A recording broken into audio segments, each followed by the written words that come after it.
कहानी की शुरुआत में हमें 5 दोस्तों का एक ग्रुप दिखाई देता है जो अपने बैंड शो के सिलसिले में मेक्सिको की तरफ निकल पड़ा था। लेकिन उनका असली मकसद सिर्फ शो करना नहीं था। उन्होंने अपनी गाड़ी में बड़ी मात्रा में गांजा भी छिपा कर रखा था ताकि मेक्सिको पहुंचकर उसे बेच सकें और अच्छा पैसा कमा सकें। सफर के दौरान माहौल बिल्कुल बेफिक्र था। टेक्सास के सुनसान रास्तों पर गाड़ी तेजी से दौड़ रही थी, गाने बज रहे थे और सभी दोस्त हंसी मजाक में खोए हुए थे। इन्हीं के बीच हमारी मुलाकात कहानी की मेन कैरेक्टर एरिन से होती है, जो अपने दोस्तों के साथ इस सफर का पूरा आनंद ले रही थी। लेकिन उन्हें बिल्कुल भी अंदाजा नहीं था कि अगले कुछ मिनटों में उनकी जिंदगी हमेशा के लिए बदलने वाली है। अचानक सड़क के बीचों बीच एक लड़की आ जाती है। ड्राइवर पूरी ताकत से ब्रेक लगाता है और किसी तरह उसे टक्कर लगने से बचा लेता है। गाड़ी रुकते ही एरिन तुरंत नीचे उतरती है और लड़की से पूछती है कि क्या वह ठीक है, मगर लड़की उसकी तरफ देखती तक नहीं। वह बिना कुछ बोले ऐसे आगे बढ़ने लगती है जैसे उसके आसपास कोई मौजूद ही न हो। उसका अजीब व्यवहार देखकर सभी समझ जाते हैं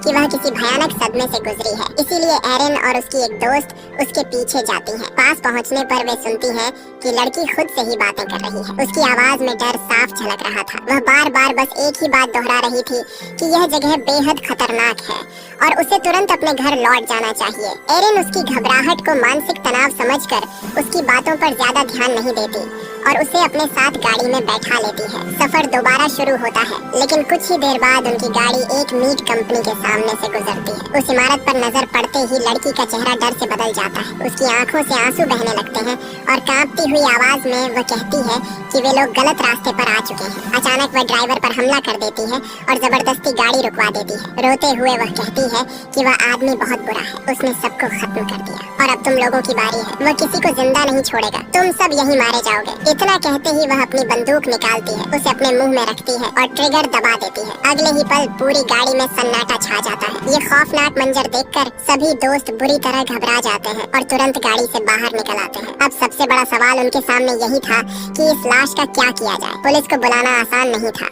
क्योंकि उनकी गाड़ी में छिपा गांजा उन्हें सीधे जेल पहुंचा सकता था। काफी देर तक सोच विचार करने के बाद आखिर वे लोग फैसला करते हैं कि जो भी हो पुलिस को सारी घटना बतानी ही पड़ेगी। इसके बाद कैंपर गाड़ी में रखा पूरा गांजा एक सुरक्षित जगह छिपा देता है और सभी उस लड़की की लाश लेकर पुलिस स्टेशन की तरफ रवाना हो जाते हैं। लेकिन उन्हें बिल्कुल भी अंदाजा नहीं था कि यही फैसला उनकी जिंदगी की सबसे बड़ी गलती साबित होने वाला है। लेकिन किस्मत उनके साथ बिल्कुल भी नहीं थी। काफी दूर तक सफर करने के बावजूद उन्हें कहीं भी पुलिस स्टेशन दिखाई नहीं देता। आखिरकार वे लोग एक छोटे से फूड स्टोर के सामने गाड़ी रोकते हैं और अंदर जाकर वहां मौजूद महिला को पूरी घटना विस्तार से बता देते हैं। उनकी बात सुनने के बाद वह तुरंत पुलिस स्टेशन फोन मिलाती है। कुछ देर तक उसकी किसी पुलिस ऑफिसर से बातचीत होती है। कॉल खत्म होने पर वह उन सबसे कहती है कि उन्हें डेड बॉडी लेकर पास की एक पुरानी फैक्ट्री तक जाना होगा क्योंकि पुलिस ऑफिसर वहीं उनका इंतजार करेगा। यह सुनकर सभी एक दूसरे का चेहरा देखने लगते हैं। उन्हें ये बात कुछ अजीब जरूर लगती है कि पुलिस खुद यहाँ आने की बजाय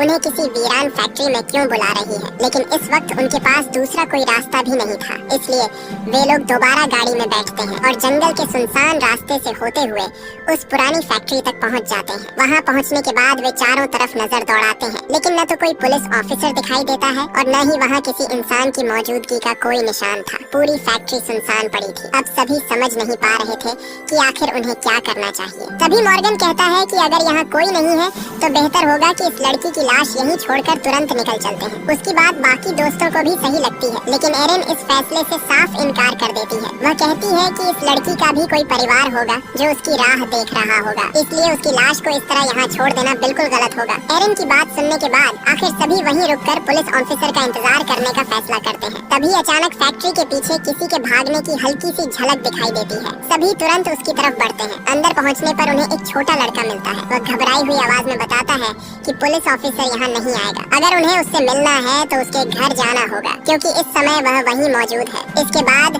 वह उन्हें पुलिस ऑफिसर का पता भी बता देता है। जानकारी मिलते ही एरिन और कैंपर वहां जाने का फैसला करते हैं, जबकि उनके बाकी 3 दोस्त फैक्ट्री के पास रुककर दोनों का इंतजार करने लगते हैं। कुछ देर पैदल चलने के बाद आखिर उन्हें वह घर दिखाई देता है। दोनों दरवाजे से अंदर झांक कर देखते हैं, लेकिन घर के अंदर कोई भी नजर नहीं आता। इससे उन्हें लगता है कि शायद यहाँ कोई रहता ही नहीं। वे वापस मुड़ने ही वाले होते हैं कि तभी व्हील चेयर पर बैठा एक बूढ़ा आदमी बाहर निकलकर उनके सामने आ जाता है। उसकी दोनों टांगे कटी हुई थी। वह कहता है कि यह पुलिस ऑफिसर का घर नहीं है, लेकिन अगर वे चाहें तो वह उनकी मदद करते हुए पुलिस ऑफिसर को फोन कर सकता है। हालांकि एक शर्त है, तुम दोनों में से सिर्फ एक ही अंदर आकर फोन कर सकता है। उसकी ये बात सुनकर दोनों को थोड़ा अजीब तो लगता है, लेकिन फिर वे यही सोचते हैं कि एक लाचार बूढ़ा उनका आखिर क्या बिगाड़ लेगा। इसलिए कैंपर बाहर रुकने का फैसला करता है और एरिन अकेली घर के अंदर चली जाती है। एरिन घर के अंदर कदम रखती है और सीधे फोन तक पहुंचकर पुलिस ऑफिसर को पूरी घटना विस्तार से बता देती है। उसकी बात सुनने के बाद पुलिस ऑफिसर उसे भरोसा दिलाता है कि घबराने की कोई जरूरत नहीं है, वह लगभग आधे घंटे के अंदर वहां पहुंच जाएगा। इतना कहकर वह कॉल खत्म कर देता है। एरिन अब बाहर निकलने ही वाली होती है कि तभी व्हील चेयर पर बैठा वही बूढ़ा आदमी उसे फिर से आवाज देता है। वह कहता है कि बाथरूम में गिर जाने की वजह से उसे उठने में दिक्कत हो रही है। इंसानियत के नाते एरिन उसकी मदद करने पहुंच जाती है, लेकिन असलियत कुछ और ही थी। वह बूढ़ा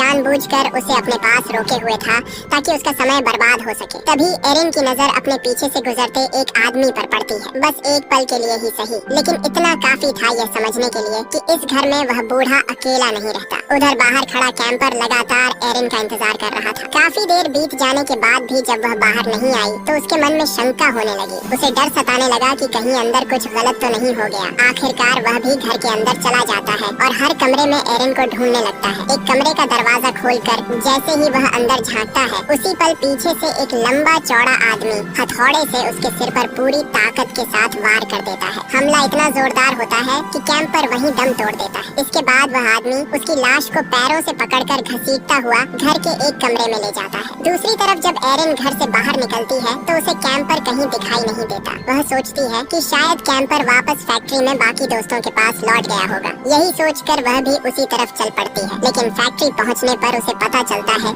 कि कैंपर वहां भी नहीं आया। अब उसकी चिंता और बढ़ जाती है। सभी दोस्त मिलकर उसे तलाशना शुरू कर देते हैं। तलाश करते करते वे एक ऐसी जगह पहुंचते हैं जहां चारों तरफ लावारिस गाड़ियां खड़ी थी, लेकिन वहां भी कैंपर का कोई निशान नहीं मिलता। अब लगभग सभी को यकीन हो जाता है कि उसके गायब होने का संबंध उसी घर से है, इसलिए वे दोबारा उसी मकान के सामने पहुंचते हैं। बाहर वही बूढ़ा पहले की तरह व्हील चेयर पर बैठा था। इस बार एरिन उसे बातों में उलझा लेती है, जबकि उसी दौरान उसका दोस्त एंडी चुपके से घर के अंदर घुस जाता है। एंडी एक एक कमरे की तलाशी लेने लगता है, लेकिन कैंपर कहीं नहीं मिलता। तभी वह किचन तक पहुंचता है और वहां का नजारा देखकर उसकी सांसें थम जाती हैं। पूरे कमरे में इंसानी चमड़ी के टुकड़े टंगे हुए थे। यह भयानक दृश्य देखकर वह बुरी तरह घबरा जाता है। वह धीरे धीरे आगे बढ़कर घर की ओर तलाशी लेने लगता है, लेकिन तभी गलती से उसके हाथ से एक बॉक्स नीचे गिर जाता है। बॉक्स के गिरते ही पूरे घर में तेज आवाज गूंज उठती है। आवाज सुनकर एरिन तुरंत दौड़ते हुए अंदर आती है और उसके पीछे पीछे वह बूढ़ा भी पहुंच जाता है। जैसे ही उसकी नजर एंडी पर पड़ती है, वह समझ जाता है कि एरिन ने उसे बातों में फंसाकर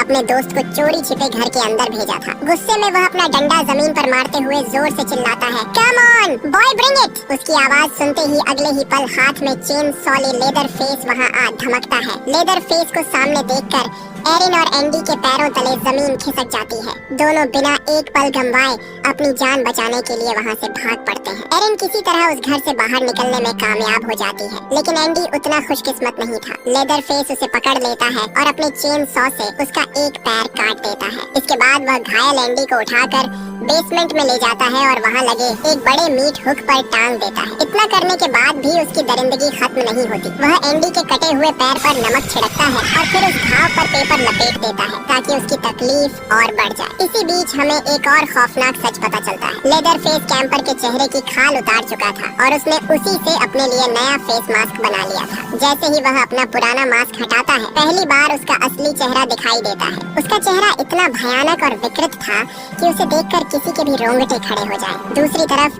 एरिन किसी तरह भागकर दोबारा फैक्ट्री पहुंचती है और तुरंत गाड़ी स्टार्ट करने की कोशिश करती है, लेकिन लाख कोशिशों के बावजूद इंजन चालू नहीं होता। तभी वहाँ वही पुलिस ऑफिसर पहुंच जाता है जिससे उसने कुछ देर पहले फोन पर बात की थी। पुलिस को सामने देखकर एरिन और उसके बाकी दोस्त राहत की सांस लेते हैं। वे बिना समय गंवाए उसे पूरी घटना बता देते हैं और कहते हैं कि पास के घर में एक बेहद खतरनाक आदमी रहता है जो लोगों को बेरहमी से मार रहा है। लेकिन उनकी बात सुनकर पुलिस ऑफिसर बिल्कुल अलग प्रतिक्रिया देता है। वह कहता है कि वह कई सालों से इस इलाके में तैनात है और उसने आज तक ऐसे किसी आदमी के बारे में नहीं सुना। तभी उसकी नजर उनकी गाड़ी में छिपे ड्रग्स पर पड़ जाती है। बस फिर क्या था, उसका पूरा पूरा व्यवहार अचानक बदल जाता है। वह गुस्से में तीनों को गाड़ी से नीचे उतरने का आदेश देता है, उन्हें जमीन पर लिटा देता है और उनके सिर के बिल्कुल पास गोली चलाकर डराने लगता है। इसके बाद वह आरोप लगाता है कि नशे की हालत में इन्हीं लोगों ने उस लड़की की हत्या की है। जब वे उसकी बात मानने से साफ इनकार कर देते हैं, तब वह मॉर्गन को अपने साथ गाड़ी के अंदर ले जाता है। उसके हाथ में बंदूक थमाकर कहता है कि जिस तरह उस लड़की ने खुद को गोली मारी थी, ठीक उसी तरह वह भी करके दिखाए। इतना ही नहीं, वह जबरदस्ती बंदूक उसके मुंह में रखवाता है और ट्रिगर दबाने का दबाव बनाने लगता है। घबराया हुआ मॉर्गन अचानक बंदूक उसी पुलिस ऑफिसर की तरफ तान देता है और फायर करने की कोशिश करता है, लेकिन बंदूक से गोली नहीं चलती, क्योंकि पुलिस ऑफिसर पहले ही उसमें से सारी गोलियां निकाल चुका था। यह देखकर वह और भड़क उठता है। अब वह मॉर्गन पर पुलिस अधिकारी की हत्या की कोशिश का आरोप लगाता है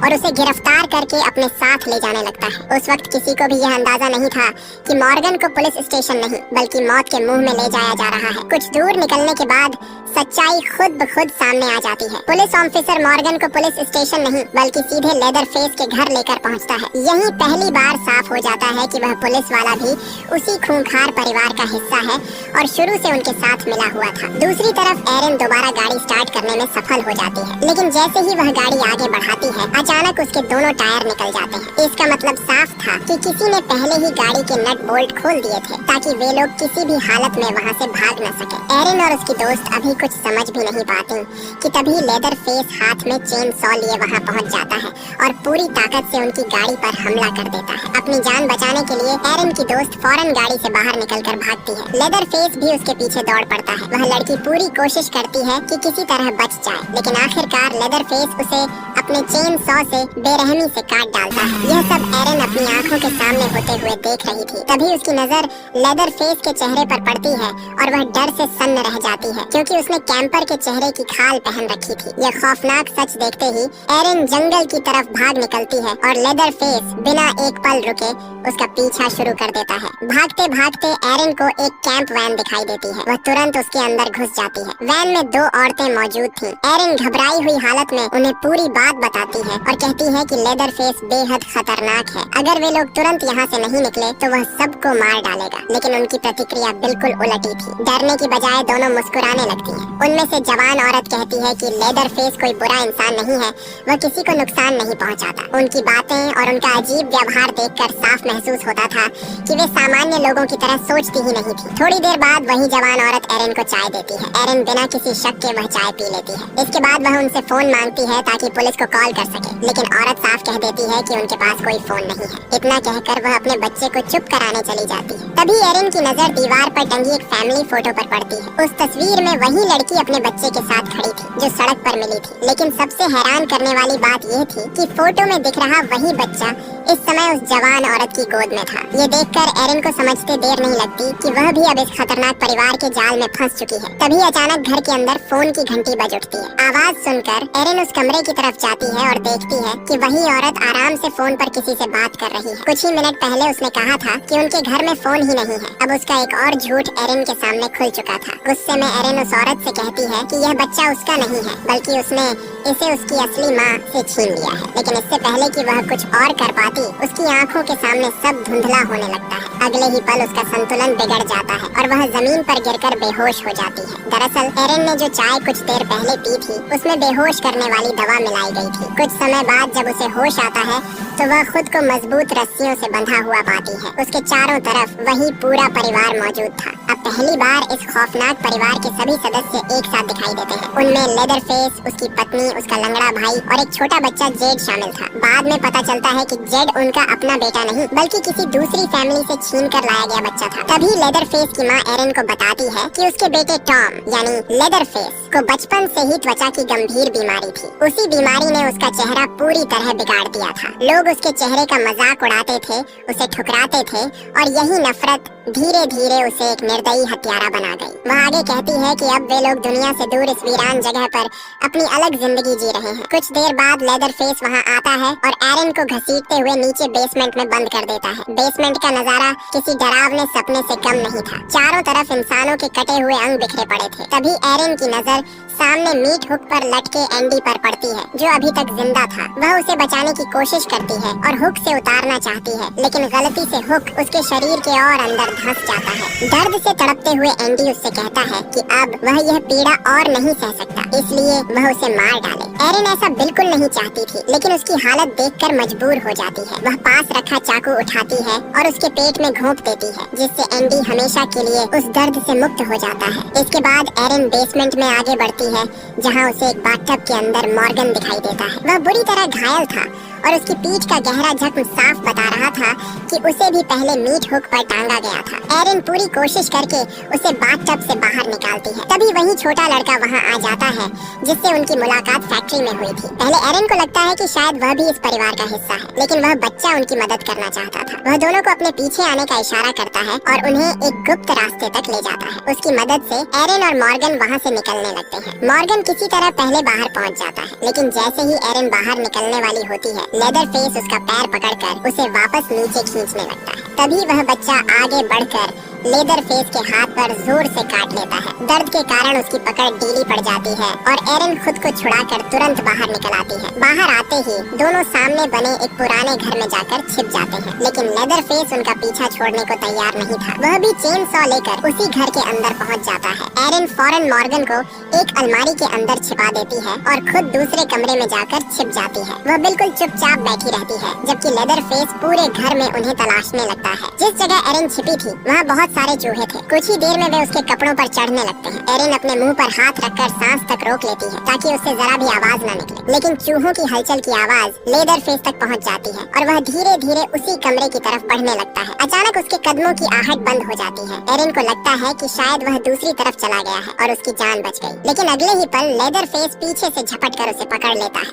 बाहर घसीट कर जमीन पर पटक देता है। वह चेन सॉ उठाकर एरिन को खत्म करने ही वाला होता है कि तभी एंडी पीछे से उस पर हमला कर देता है। इसी मौके का फायदा उठाकर एरिन वहाँ से भाग निकलती है, लेकिन लेदरफेस तुरंत मॉर्गन को पकड़ लेता है, उसे ऊपर लगे विशाल मीट हुक पर टांग देता है और अगले ही पल अपने चेन सॉ से उसके शरीर के 2 टुकड़े कर देता है। मॉर्गन की दर्दनाक मौत अपनी आंखों के सामने देखकर एरिन पूरी तरह टूट जाती है, लेकिन अगर वह एक पल भी रुकती तो अगला शिकार वही बनने वाली थी, इसलिए वह पूरी ताकत से वहाँ से भाग निकलती है। लेदरफेस भी चेन सॉ लिए उसके पीछे दौड़ पड़ता है। भागते भागते एरिन सामने लगी लोहे की फेंस पार कर जाती है, लेकिन जब लेदरफेस उसी रास्ते से निकलने की कोशिश करता है तो उसका पैर तारों में उलझ जाता है। संतुलन बिगड़ते ही वह जमीन पर गिर पड़ता है और उसी दौरान उसकी अपनी चेन सॉ उसके पैर पर चल जाती है। इस हादसे में वह बुरी तरह घायल हो जाता है। एरिन बिना पीछे देखे सड़क की तरफ दौड़ती रहती है। कुछ ही देर में उसे सामने से आती एक गाड़ी दिखाई देती है। वह पूरी ताकत से हाथ हिलाकर उसे रोकने की कोशिश करती है और मदद की गुहार लगाती है, लेकिन ड्राइवर उसकी तरफ देखता तक नहीं और तेजी से वहाँ से निकल जाता है। उसे इस इलाके की सच्चाई पहले से पता थी, इसलिए उसने रुकना ही सही नहीं समझा। अब एरिन के पास आगे बढ़ने के अलावा कोई रास्ता नहीं बचता। भागते भागते वह एक मीट कंपनी तक पहुंच जाती है। जान बचाने के लिए वह तुरंत अंदर घुसती है और वहां रखे एक विशाल मीट के पीछे छिप जाती है। कुछ ही पल बाद लेदरफेस भी उसका पीछा करते हुए वहां पहुंच जाता है। उसे एरिन की हल्की हल्की सिसकियां सुनाई दे जाती है। आवाज का पीछा करते हुए वह चेन सॉ सीधे उसी बड़े मीट पर चला देता है, जिसके पीछे एरिन छिपी हुई थी। अब एरिन समझ चुकी थी कि अगर वह लगातार भागती रही तो बच नहीं पाएगी, इसलिए पहली बार वह पलटकर मुकाबला करने का फैसला करती है। उसकी नजर पास रखे एक भारी क्लीवर पर पड़ती है। वह उसे उठा लेती है और चुपचाप एक अलमारी के पीछे छिप जाती है। जैसे ही लेदरफेस उसके सामने आता है, एरिन अचानक बाहर निकलती है और पूरी ताकत से उस पर कई वार कर देती है। लगातार किए गए हमलों में लेदरफेस का एक हाथ कटकर अलग हो जाता है। दर्द से तड़पता हुआ वह वहीं गिर पड़ता है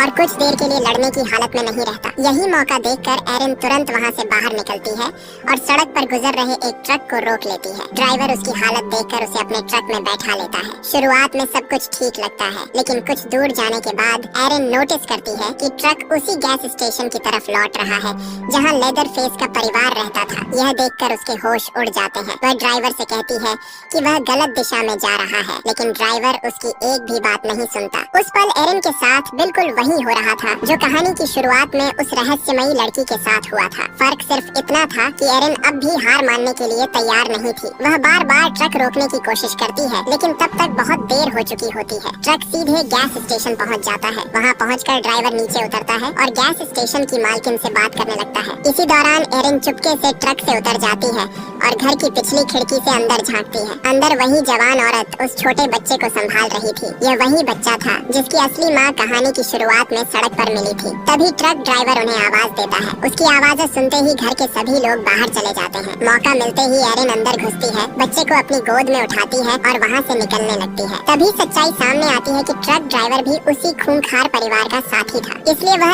एरिन को बचाने के बजाय दोबारा उसी नरक में वापस लेकर आया था। जैसे ही जवान औरत कमरे में लौटती है, उसे बच्चा गायब मिलता है। उधर पुलिस ऑफिसर ट्रक की तलाशी लेने लगता है, लेकिन एरिन उसे कहीं दिखाई नहीं देती। असल में वह चुपके से उसी पुलिस ऑफिसर की गाड़ी में बैठ चुकी थी। इससे पहले कि वह कुछ समझ पाता, एरिन गाड़ी स्टार्ट करती है और पूरी रफ्तार से उसे टक्कर मार देती है। वह सड़क पर गिर पड़ता है, लेकिन एरिन यहीं नहीं रुकती। वह गाड़ी रिवर्स करती है और दोबारा उसके ऊपर चढ़ा देती है। इसके बाद तीसरी बार भी उसे कुचल देती है, जिससे उसकी वहीं मौत हो जाती है। अब एरिन बच्चे को लेकर वहाँ से निकल पड़ती है, लेकिन आखिरी बार लेदरफेस एक हाथ में चेन सॉ लिए उसके सामने आ जाता है। हालांकि अब उसका एक हाथ कट चुका था, इसलिए वह एरिन का कुछ नहीं बिगाड़ पाता। आखिरकार एरिन उस बच्चे के साथ वहाँ से सुरक्षित निकल जाती है। पीछे खड़ा लेदरफेस गुस्से और बेबसी से उसे दूर जाते हुए देखता रह जाता है। इसी के साथ इस खौफनाक कहानी का अंत हो जाता है।